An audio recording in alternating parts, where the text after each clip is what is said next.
আমি এগুলো পেঁয়াজ টিয়াজগুলো দিয়ে কষিয়ে নেব।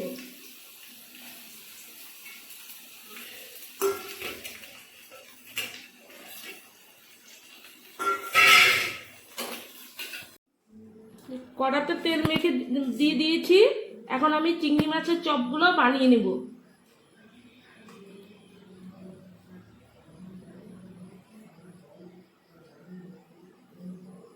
এইভাবে করে ভরে ভরে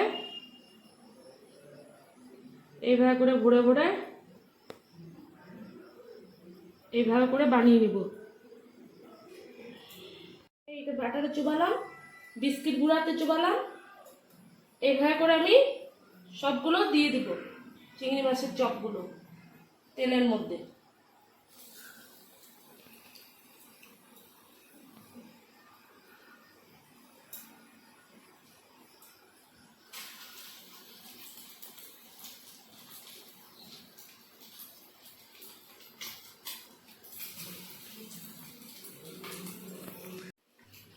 এই যে আমার ডিমের চপগুলো, সরি চিংড়ি মাছের চপগুলো হয়ে গেছে।